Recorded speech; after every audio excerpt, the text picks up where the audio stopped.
Imagine being one of the most powerful men in the city, a man whose name opened doors and silenced rooms, only to stand helpless as your credit card gets declined for a handful of groceries. The whispers started first, then the snickers. People in line pulled out their phones not to ask for an autograph, but to capture his downfall.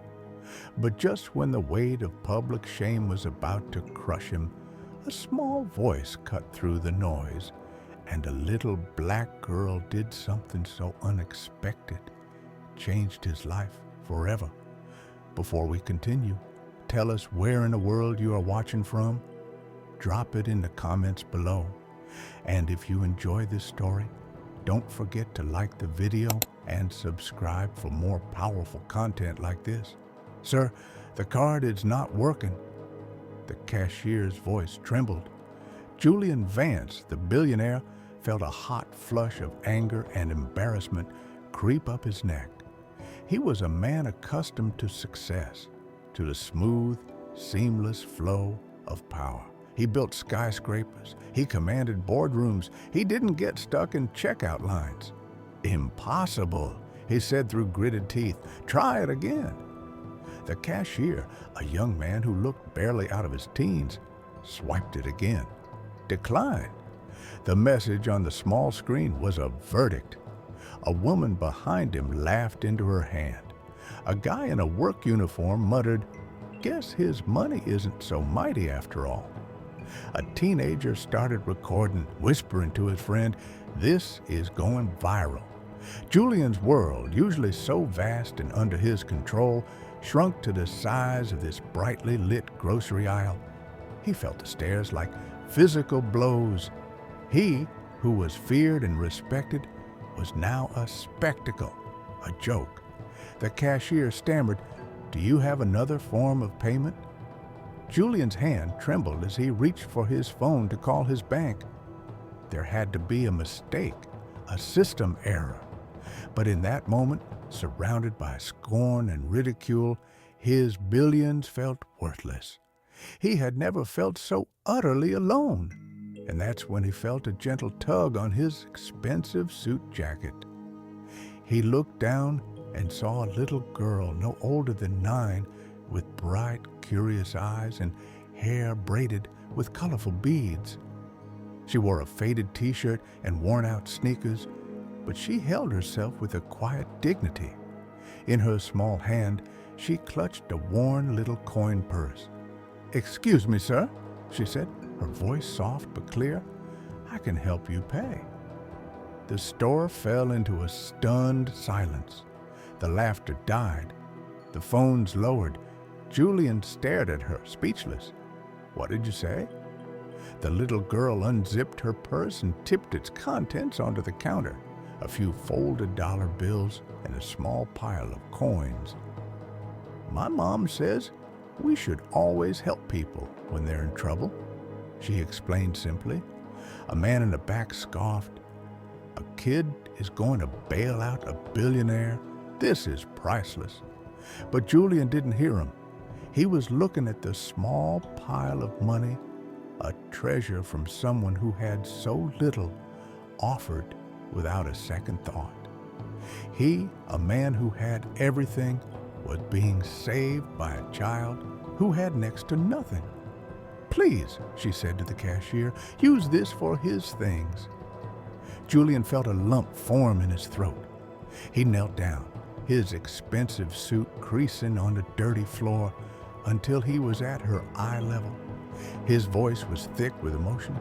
"Why? Why would you do this for me?" The little girl just shrugged. "Because you look sad, and nobody should have to feel sad all by themselves." The crowd that had been so quick to judge now stood in silent shame. The teenager put his phone away. The woman who had laughed now looked at the floor. At that moment, Julian Vance wasn't a billionaire. He was just a man humbled by an act of pure, selfless kindness. "What's your name?" he asked gently. "Maya," she replied. "Maya," Julian repeated, the name feeling sacred. You just taught me a lesson worth more than my entire fortune." She giggled, thinking he was joking. "It's just a few dollars." He shook his head, a tear escaping his eye. "No, Maya, it's kind, and kindness is priceless." Julian couldn't shake the encounter. He left the store that day not with groceries, but with a profound sense of clarity. That night, in his sprawling penthouse overlooking the city lights, the image of Maya's small, determined face and her simple words echoed in his mind. Nobody should have to feel sad all by themselves. It was a truth so simple, yet he had built his entire life on the opposite principle, believing that strength meant standing alone, untouchable, and unfeeling. He realized how poor he truly was in the things that mattered. Using his vast resources, it didn't take long to find her. Maya lived with her mother in a small, struggling apartment complex on the other side of the city. The paint was peeling, the stairs creaked, and through the window he could see that their furniture was old and sparse. When he knocked, Maya's mother answered, her expression weary and tired from a life of constant work. "Sir, can I help you?" Julian offered a warm, genuine smile, something his business partners rarely saw. "My name is Julian Vance," he said. "Your daughter Maya helped me the other day. I came to thank her properly." Her mother's eyes widened in confusion and then filled with tears as Julian explained what had happened. He told her how Maya's simple act of generosity had shattered the walls of pride he had built around himself for decades. "She's always had a good heart," her mother whispered, wiping a tear. "Even when we have almost nothing, she finds a way to give. I just never imagined." Julian looked past her into the small apartment and then met her gaze.